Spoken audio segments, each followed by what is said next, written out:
अस्सलाम वालेकुम second year.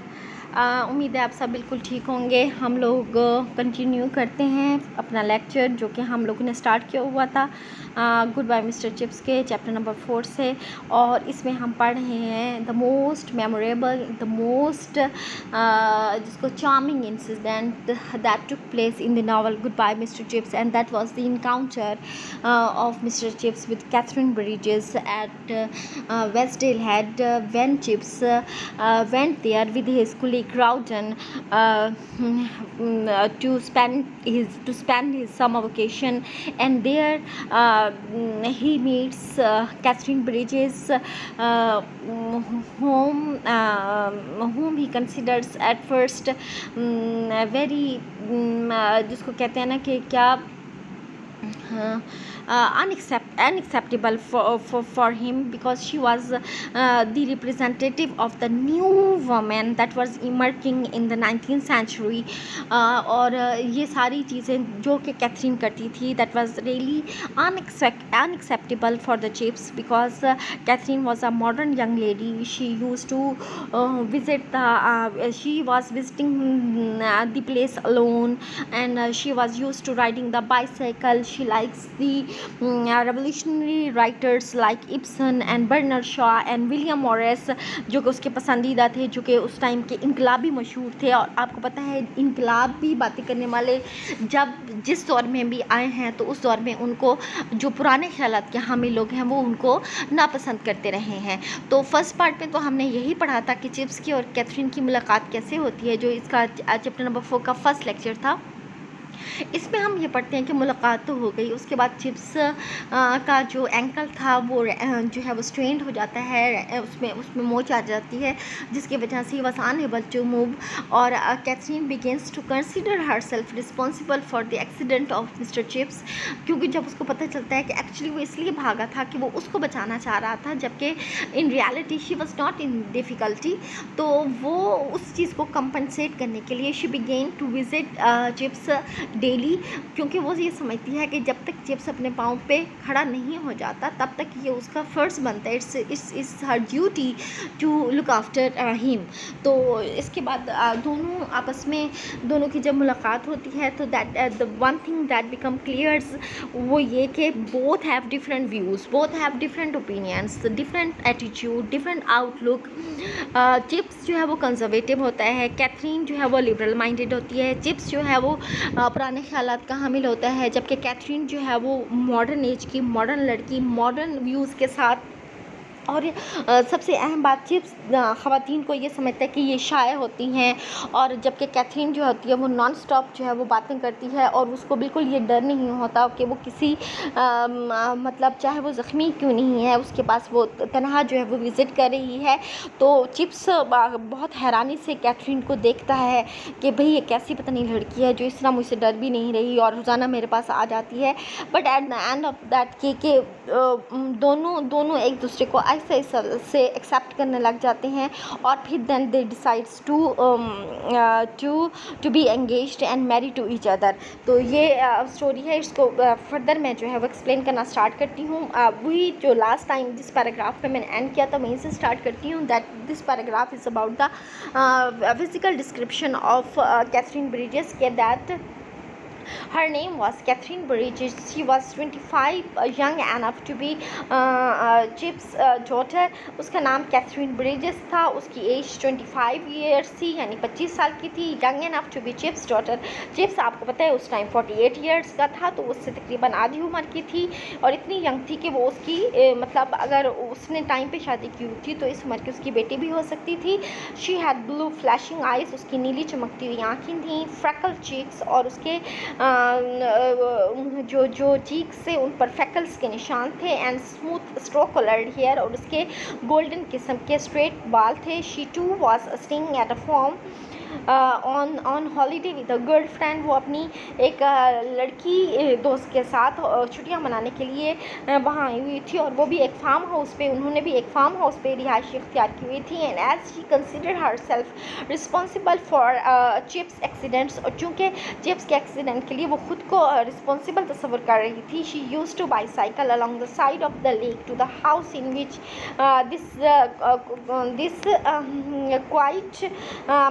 this quite middle-aged serious looking man lay resting। वो रोज़ाना झील के किनारे अपनी साइकिल पर सवार साइकिल चलाती उस फार्म हाउस में आती जहाँ पर ये खामोश दिखने वाला मिडल एजेड या अधेड़ उम्र का सीरियस लुकिंग यानी संजीदा दिखने वाला शख्स जो है वो ले रेस्टिंग आराम कर रहा होता था। That would how she thought of him at first. ये उसने उसका पहला इंप्रेशन उसने यही दिया कि वो एक अधेड़ उम्र शख्स है, सीरियस लुकिंग है, खामोश तबाह है, उसको ये समझती थी शुरू में। And he because she rode a bicycle and was unafraid to visit a man alone in a farmhouse sitting room, wondered vaguely what the world was coming to। और वो खुद भी इस तरह जब वो उसको अकेले तन्हा बाइसाइकिल चला के आते हुए देखता एंड वॉज देखता कि बस she was unafraid to visit a man alone, कि वो एक मर्द को के पास अकेले आते हुए बिल्कुल भी डर उसको नहीं लगता, जो कि यानी वो अपने बारे में सोचता कि मैं मर्द हूँ और वो मेरे पास तन्हा आ रही है और उसको किस किस्म का कोई डर खौफ नहीं है, और वो मेरे पास इस फार्म हाउस में अकेले आते हुए खौफज़दा नहीं होती। वॉन्डर्ड वो ये सोचता विगुअली, मतलब अजीब सी उलझन के अंदाज में, world the world was coming to, कि दुनिया पता नहीं क्या से क्या होती जा रही है। His sprain put him at her mercy, अपनी इस मोच की वजह से वो मुकम्मल तौर पर उसके रहम करम पर आ चुका था। And it was soon revealed to him how much he might need that mercy, और जल्दी उसको अंदाज़ा हुआ कि जिस तरह की मोच की वजह से वो अपने चलने फिरने से और मतलब कोई भी काम करने से मतलब उसके लिए दूभर हो चुका था, तो वो उसके लिए ये उसकी मदद जो है वो कितनी ज़रूरी थी। सिनोनिम्स देखें जी। गवर्नेंस कहते हैं घर पर आकर जो पढ़ाने वाली टीचर होती है, मुअल्लिमा या female teacher in a private house hold. Next word वो है out of job. Out of job का मतलब है बेरोज़गार, विदाउट जॉब, अनएम्प्लॉयड या जॉबलेस। नेक्स्ट वर्ड वो है रेडिकल। रेडिकल कहते हैं इनकलाबी ख्यालात रखने वाले, न्यू किस्म की बातें सोचने या करने वाले लोग। एक्सट्रीमिस्ट, इमॉडरेट या रेवोल्यूशनरी। नेक्स्ट वर्ड वो है लीनिंग। लीनिंग कहते हैं झुकाव, मिजाज या पसंद को बोलते हैं। Tendency, inclination, bent, attraction, liking या फिर टेस्ट। नेक्स्ट वर्ड वो है पोर आउट। पोर आउट कहते हैं जाहिर करना। Exposed, reveal, bring to light या फिर हाईलाइट। नेक्स्ट वर्ड वो देखें वो है आर्टिकुलेट। आर्टिकुलेट कहते हैं रबानी से इजहार ख्याल करना। एलोक्वेंट, फ्लुएंट या फिर एक्सप्रेसिव जी। नेक्स्ट वर्ड वो है वर्थवाइल। वर्थवाइल का मतलब होता है मुफीद, वैल्यूएबल, यूज़फुल, ऑफ यूज़ या फिर बेनिफिशियल। नेक्स्ट वर्ड वो है कॉन्ट्रडिक्ट। कॉन्ट्रडिक्ट का मतलब होता है इख्तलाफ करना। Oppose, deny, challenge, dispute, counter, refute या फिर रिबर्ट जी। नेक्स्ट वर्ड वो है हॉबल। हॉबल कहते हैं लंगड़ाते हुए या लड़खड़ाते हुए चलना। Link, walk lamellae, falter, move unsteadily, shuffle या फिर स्ट्रेगर। नेक्स्ट वर्ड है वो है टाइनी। टाइनी कहते हैं छोटा सा, स्मॉल, लिटिल, स्लाइट, मिन्यूट या मिनिएचर। नेक्स्ट वर्ड वो है स्लैब। स्लैब कहते हैं तख्ते को। प्लैंक, हंक, चंक, लंप और पीस। नेक्स्ट वर्ड वो है चैटर। चैटर गपशप करना। Chat, gossip, prattle, babble, tittle टैचल।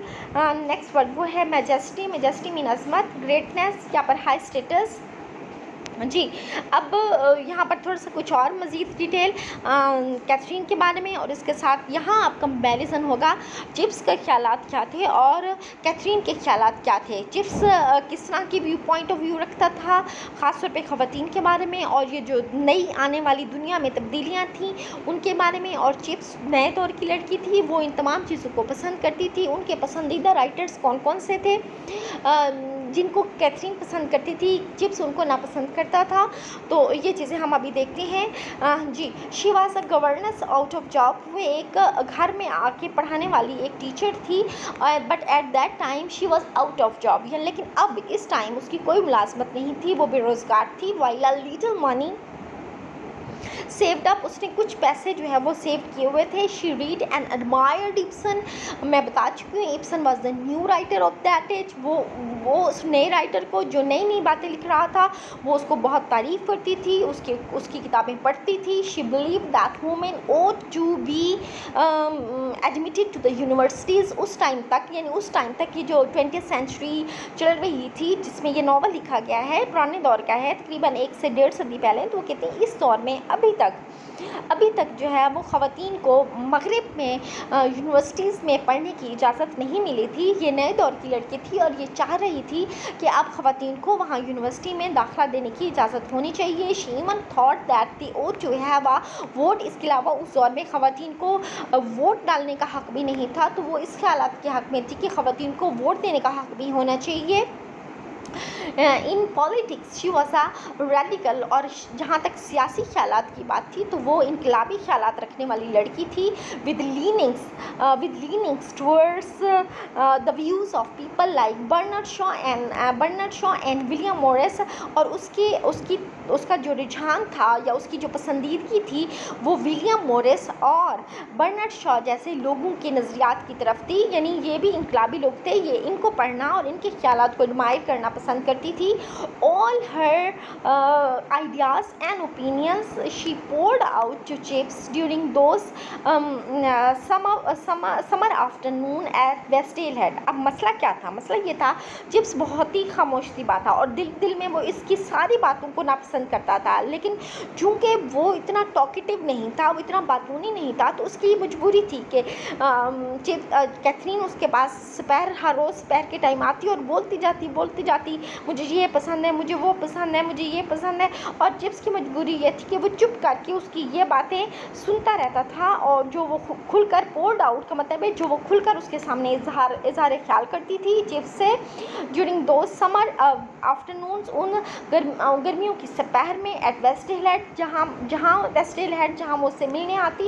And he because he was not very articulate जैसे मैं बता चुकी हूँ, टॉकेटिव या एक्सप्रेसिव, और चूँकि वो बहुत ज़्यादा कोई बातूनी शख्स नहीं था, did not at first think it worth while to contradict him. अगरचे वो उसकी बातों के ख़िलाफ़ भी था, लेकिन वो ज़्यादा ना बोलने की वजह से उसने ये ज़रूरी नहीं समझा कि वो उसकी बातों को झुठलाए या झुठलाने में कोई अल्फाज अदा करे. हर फैन वेंट अवे, उसकी दोस्त भी कुछ अर्सा रही और वो भी वहाँ से चली गई. बट शी स्टेड, वो वहाँ ठहरी रही. What could you do with such a person. और चिप्स सोचता कि ये तो मतलब ज़बरदस्ती जो मेरे सर पे सवार हुई ये हो गई है, अब मैं ऐसे शख्स का क्या करूँ. चिप्स यही सोचता था.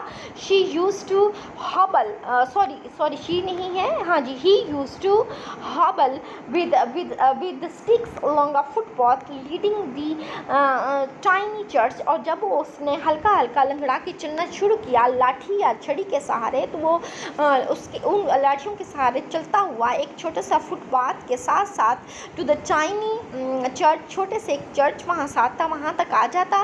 There was a stone slab on the wall, वहाँ दीवार के पास ही एक पत्थर की बड़ी सारी सिल रखी हुई थी. And it was comfortable to sit down, तो वो वहाँ बैठने में बड़ी आराम महसूस करता था.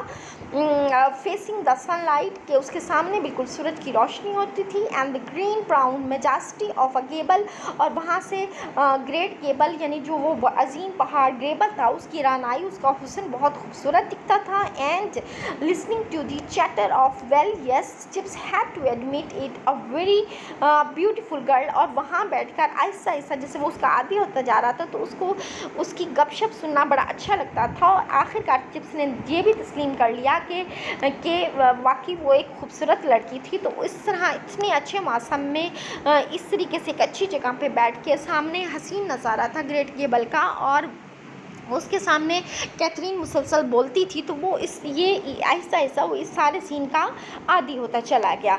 जी आगे देखें. सिनोनिम रिपेल कहते हैं नापसंद करना या मुसरत करना. डिसगस्ट, सिकन, मेक वन सिक और ऑफेंड.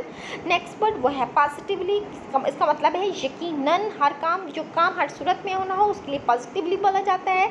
सर्टेनली, एब्सोल्युटली, डेफिनेटली और श्योरली.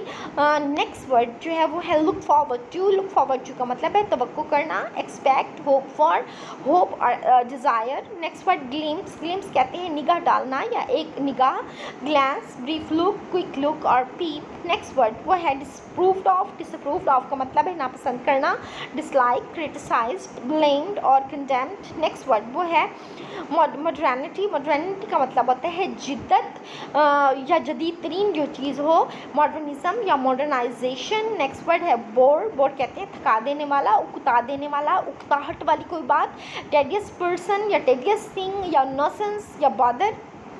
नेक्स्ट वर्ड है इनिशियली, इनिशियली का मतलब है इब्तदाई तौर पर, originally, at the beginning, at the start. Next word वो है थॉरली, थॉरली मीन मुकम्मल तौर पर, absolutely, utterly, completely, all together, entirely और परफेक्टली। नेक्स्ट वर्ड वो है निकनेम, निकनेम कहते हैं उर्फ को, pet name, family name, familiar name. जी हाँ, आगे देखिए he had never met anyone like her, Chips की भी अपनी ज़िंदगी में इस तरह की लड़की से कभी मुलाकात नहीं हुई थी, बल्कि कहीं कभी उसकी ज़िंदगी में इससे पहले किसी औरत या लड़की का नामो निशान भी नहीं था। He had always thought that the modern type, अब ये उसके ख्यालात थे औरत के बारे में और ख़ास तौर पे मॉडर्न औरत के बारे में। वो ये सोचता था हमेशा say that the modern type of this new women, कि ये जो नई औरत, जो आज की जदीद औरत जिसकी बात होती है, उसका बिजनेस या उसकी मसरूफियात वुड रिपेल हिम, यकीनन उसको नागवास, वो ये समझता था कि कभी किसी मॉडर्न औरत से उसकी मुलाकात हुई तो जिस तरह के काम वो करेगी या जिस तरह का उसका डीलिंग या बिजनेस होगा वो उसको कभी भी पसंद नहीं आएगा। एंड हियर शी वाज, और यकीनन उसकी मुलाकात कैथरीन से हुई थी। कैथरीन थी जो न्यू एज की, न्यू और मॉडर्न वुमेन थी, making him positively look forward to the glimpse, और ये वो बड़ी शिद्दत से हकीकतन उसका इंतज़ार करने लग गया था, उसकी एक झलक देखने के लिए वो बैठा रहता था। Of her safety bicycle careering along the lakeside road, के किस टाइम वो लेक साइड वाली सड़क से पूरी रफ्तार से अपनी साइकिल दौड़ाती हुई नज़र आएगी। And she too have never met anyone like him, और कैथरीन की भी उससे पहले कभी किसी मर्द से और ऐसे मर्द से मुलाकात नहीं हुई थी। She had always thought that the middle aged man who read the chimes and disapprove of modernity, वो भी यही समझती थी कि अधेड़ उम्र के बंदे या थोड़ा सा एजड शख्स जो होते हैं और जो ख़ास तौर पर द टाइम अखबार पढ़ते हों एंड डिसअप्रूव्ड ऑफ मॉडर्निटी, और वो जिद्दत को नापसंद करते हों, वर टेरिबल बोर्ड्स, वो बहुत हद तक बहुत शदीद तरीके के उकता देने वाले लोग होते हैं। येट हियर ही वॉज, और उसके सामने फिर चिप्स था, claiming her interest and attention, जो मुकम्मल तौर पर उसकी तवज्जो का, उसके अटेंशन का मुस्तहिक बनता जा रहा था। Far more than youth of or on age, अपनी हम उम्र लोगों से भी कहीं ज़्यादा, यानी उसने कभी अपनी हम उम्र लोगों को पर भी इतनी तवज्जो नहीं दी थी जितना चिप्स उसकी तवज्जो का मरकज़ बनता जा रहा था। शी लाइक्ड हिम इनिशियली, इब्तदा में वो उसको पसंद करती जा रही थी, because he was so hard to get to know, क्योंकि वो बहुत ही चूँकि खामोश सी बात था तो इसलिए उसको जानना नहायत ही मुश्किल था। इसके अलावा he had gentle and quite manners, इसके अलावा ये भी कि चिप्स के जो तौर तरीके थे वो नहायत ही धीमे, नहायत ही पुरसकून किस्म के थे, और because his opinion dated from those utterly impossible 70s and 80s and even earlier, yet were for all that so thoroughly honest। और ये भी कि अगरचे उसके जो उसने अपनी ओपिनियन जो उसने उसके अंदर बनी हुई थी चिप्स के अंदर, वो मुकम्मल तौर पर 70s और 80s की ओपिनियन थी या उससे भी पहले की थी, लेकिन उसके बावजूद ये जितनी भी ओपिनियन थी थॉरली ऑनेस्ट, मुकम्मल तौर पर ईमानदाराना किस्म की उसके ख्यालात थे, वहाँ से क्लियर किस्म के, सच्चे किस्म के। एंड बिकॉज, और ये because his eyes were brown, और साथ में ये भी कि उसकी आइज़ ब्राउन थी। And he look charming when he smiled, और ये कि वो मुस्कुराते हुए चार्मिंग दिखता था। Of course shall call you Chips too, she said, और उसने एक दिन उससे कहा कि मैं भी तुम्हें यकीनन चिप्स ही कहकर बुलाऊंगी। And when she learn that was his nickname at school, जब उसको ये पता चला कि स्कूल में उसको मिस्टर चिप्स कह के बुलाया जाता है, तो उसने भी ये फैसला सुनाया कि मैं भी आइंदा से तुम्हें मिस्टर चिप्स कहकर ही बुलाऊंगी। हेड ओवर हील कहते हैं मुकम्मल तौर पर, अटरली, इंटेंसली, पैशनेटली और अनकंट्रोलेबली इंगेज्ड, एक दूसरे से इंगेज हो जाना, मंगनी कर लेना, एफियंस्ड, एस्पाउस्ड और बी थ्रोट, ठीक है, within a week they were head over heel in love. Before Chips could walk without a stick, they considered themselves engaged, and they were married in London a week before the beginning of the autumn term. यानी एक हफ्ते के अंदर अंदर, और जब तक ये चिप्स चलने के काबिल हुआ, वो एक दूसरे को ना सिर्फ पसंद करने लगे बल्कि उन्होंने एक दूसरे को यूँ समझने लगे कि अब उनकी मंगनी हो चुकी है. और उसके बाद वो जो न्यू टर्म यानी गर्मियों की छुट्टियों के बाद जो ऑटम टर्म स्टार्ट होनी थी, उससे एक हफ़्ता पहले उन दोनों ने लंदन में जाके कैथरीन की एक आंट के घर में उनकी शादी हुई. और इस तरीके से नई जब टर्म स्टार्ट होती है तो वो दोनों एज अ हस्बैंड वाइफ जो है वो ब्रुकफील्ड में पहुंच जाते हैं. जी, ये था. This is end of the explanation of chapter number 4 that was about the most interesting encounter of mister Chips and Katherine Bridges. कुछ क्वेश्चन बेटे मैंने आप लोगों को इसके फर्स्ट लेक्चर में करा दिए थे, और कुछ मज़ीद इंपॉर्टेंट क्वेश्चन जो ख़ास तौर पर दोनों के मुख्तलिफ पॉइंट ऑफ व्यूज़ के बारे में हैं, दोनों की ओपिनियंस के बारे में हैं कि कैथरीन को क्या पसंद था, चिप्स को क्या पसंद था. इस तरह की कुछ बातें जो है वो, ये कुछ क्वेश्चन हैं वो आप लोग देख लें. एक क्वेश्चन है कि what was mister chips opinion about modern women before marriage, की शादी से पहले वो जदीद औरत के बारे में क्या ख्यालात रखता था. और what were chips views about modern women, यानी ये ऐसे भी पूछे जा सकते हैं. और आप देख सकते हैं ये बहुत इंपॉर्टेंट क्वेश्चन है जो बहुत बार बोर्ड में आया हुआ है. Why did he not marry till the age of 48. और एक और बात भी कि क्या ये ख्यालात थे जिसकी वजह से उसने 48 साल की उम्र तक भी शादी नहीं की थी. यानी उसके ख्यालात इस तरीके से थे कि जिसमें औरत की तरफ पसंदीदी का दूर दूर तक नामो निशान नहीं था, क्योंकि वह एलर्जिक था ख़वातीन से. और जब उसकी कैथरीन से मुलाकात हुई तो उसको अंदाज़ा हुआ कि नहीं, ख़वातीन या मॉडर्न एज की लड़कियाँ भी अच्छी होती हैं. तो उसके बाद उसने उससे शादी का फ़ैसला किया. तो answer of this question is before marriage mister chips disliked and hated the Victorian women. यहाँ पर आप विक्टोरियन वुमेन की बजाय मॉडर्न वुमेन या न्यू वुमेन भी लिख सकते हो. He called them monstrous creature. वो उनको नहायत ही खौफनाक मखलूक समझता था. बिकॉज क्योंकि modern women were bold and fashionable, क्योंकि वो ये समझता था कि जो मॉडर्न औरत होती है वो बहुत ही बोल्ड होती है और फैशनेबल होती है, एंड हैव रेडिकल आइडियाज़. और ये कि उनकी जो ख्यालात होती हैं वो बड़े ही रेवोल्यूशनरी या इनकलाबी किस्म के होते हैं. सो ही अवॉइडेड मॉडर्न वुमेन. तो जहाज़ा वो कोशिश होती थी कि जहाँ भी कोई मॉडर्न औरत नज़र आए वो उनको अवॉइड करता था, नज़रअंदाज कर देता था. दैट्स वाई यही वजह थी कि he did not marry till the age of 48. Next question आप देखें, यहाँ पर है 21. वैसे तो मैं आप लोगों को पता है कि सिलेक्टेड और इम्पॉर्टेंट 3 क्वेश्चन फिलहाल आप लोगों को करा रही हूँ. जो फर्स्ट फेज़ है इसमें आप देखें, why did Chips not like Bernard Shaw in Ibsen and bicycling. Chips को बर्नार्ड शॉ पसंद नहीं था, चिप्स को इब्सन पसंद नहीं था, चिप्स को ख़वातीन का साइकिल चलाना भी पसंद नहीं था. क्यों पसंद नहीं था? यही क्वेश्चन ऐसे भी पूछा जा सकता है. Who were Katherine's favourite literary personalities, के कैथरीन की पसंदीदा राइटर कौन से थे या अदबी शख्सियात कौन सी थी. तो इसका आंसर है Chips did not like Bernard Shaw for his strange and shocking ideas, क्योंकि वो जो ख्यालात अपनी किताबों में, अपने ड्रामाज या नॉवेल्स में लिखता था वो नहायत ही अजीब व गरीब और शॉकिंग किस्म के होते थे. शॉकिंग कहते हैं यानी जिनको ख़ासतौर पे पुराने ख्यालात रखने वाले, जिनको नहायत नापसंद करें. ही डिसलाइक्ड इब्सन. इब्सन को भी वो सख्त नापसंद करता था.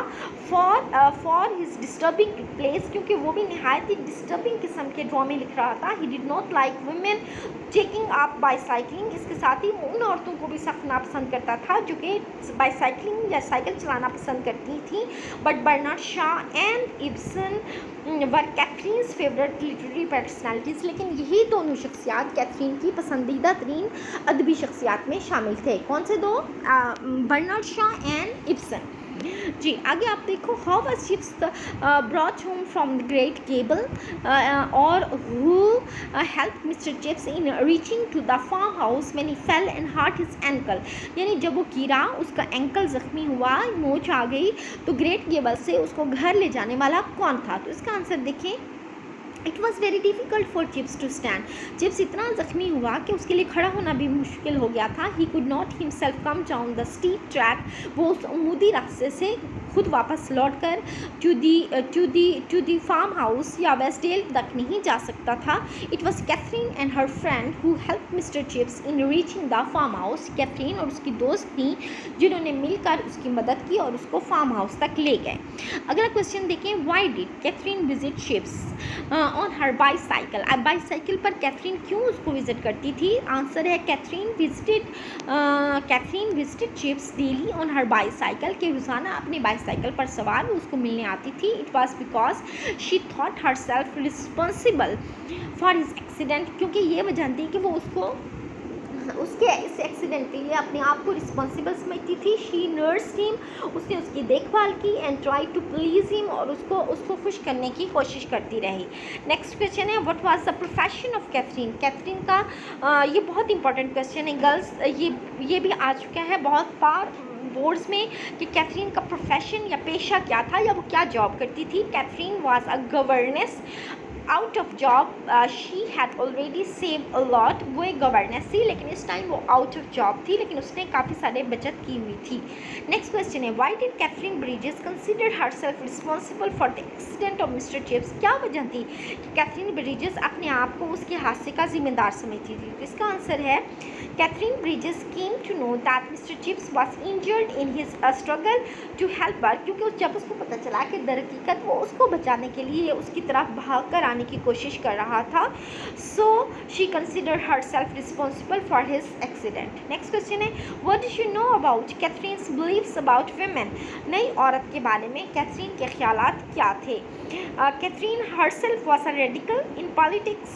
She was a governess out of job. She believed that women ought to be admitted to the universities. They should have a right to vote. They should enjoy equal rights with men. वो नई और इनकलाबी ख्यालात रखने वाली लड़की थी।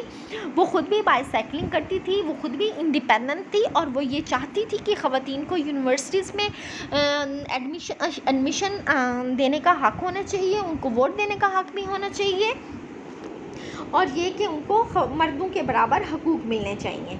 अगला question है, right a short note on Catherine's personality और आउटवर्ड अपीयरेंस। ये भी इंपॉर्टेंट है, वैसे कर भी चुके हो आप। Katherine had sweet and attractive personality, यानी बहुत प्यारी, बहुत खूबसूरत दिलकश शख्सियत थी उसकी। She had straw coloured hair, blue flashing eyes, speckled cheeks. She was active and smart. Being young, she was famous as a girl wife. चूँकि वो बिल्कुल यंग थी, तो जब वो वहाँ ब्रुकफील्ड स्कूल में आई चिप्स के साथ, तो वो गर्ल वाइफ के तौर पर मशहूर हुई और शख्सियत की वजह से सब मास्टर्स और सब लड़के उसको बहुत पसंद करने लग गए थे। What did Catherine and Chips like about each other? दोनों को एक दूसरे की क्या चीज़ पसंद आई थी? Mr. Chips liked Catherine as he found her a very bold, beautiful, sweet, attractive and impressive personality. जैसे जैसे वो कैथरीन को जानता गया वैसे वैसे उसकी शख्सियत उसके सामने खुलती गई। उसने उसको एक बहुत ही बोल्ड लेकिन खूबसूरत, स्वीट यानी अच्छी नेचर वाली, मीठी नेचर वाली, अट्रैक्टिव, दिलकश, पुरकशिश और इम्प्रेसिव पर्सनालिटी जाना। कैथरीन लाइक्ड हिम, और कैथरीन ने उसको इसलिए पसंद किया because of his quiet nature, क्योंकि वो खामोश तिबा था। मेच्योरिटी, अब मेच्योर था। ऑनेस्टी, वो बहुत ही ईमानदार था अपने ख्यालात में। एंड चार्मिंग पर्सनालिटी, और उसके नज़दीक उसकी शख्सियत भी बहुत ही दिलचस्प थी। अगला क्वेश्चन है, वही आप लोगों का लास्ट क्वेश्चन है, why was spring 1896 very dear to Chips. In spring 1896 Chips went up to the lake district for outing. There he met his future wife. They fell in love with each other and married. Catherine, his wife, was an adult woman. She exercised a healthy influence on Mr. Chips. She changed him altogether. She made him a new man. That's why spring 1896 was very dear to Chips. ये वो spring थी 1896 के साल की जिसमें chips को अपनी future wife से मुलाकात हुई, जिसने उसको मुकम्मल तौर पर नई शख्सियत बना दिया, जिसने उसको मुकम्मल तौर पर नए सांचे में डाल दिया, उसके ख्यालात को बदल के रख दिया तो वो बहुत ज़बरदस्त पर्सनैलिटी रखने वाली लड़की थी, और यही वजह है कि चिप्स को वो साल अभी भी यानी उसके लिए बहुत प्यारा था और बहुत ही उसके लिए यानी डियर था। वो उसको अभी भी वैसे ही याद करता था जैसे कि पहले दिन हो। तो ये था बच्चों आप लोगों का सेकेंड लेक्चर। ये सेकेंड और लास्ट लेक्चर था चैप्टर नंबर 4 का। तो होप कि आप सबको बहुत अच्छे तरीके से समझ आ गया होगा। इसमें मैंने आप लोगों के सिनोनिम्स भी कंप्लीट कर लिए हैं, एक्सप्लेनेशन भी बेटे कंप्लीट हो गई है, और साथ में इस चैप्टर के जितने भी इंपॉर्टेंट क्वेश्चन हैं कुछ मैंने आप लोगों को फर्स्ट लेक्चर में बता दिए थे और बाकी जो है वो इस सेकंड लेक्चर में बता दिए हैं। आप लोग इसको बहुत अच्छे से गौर से सुनिएगा, इसके क्वेश्चंस को नोट कर दीजिएगा। इसके साथ ही अल्लाह हाफिज़।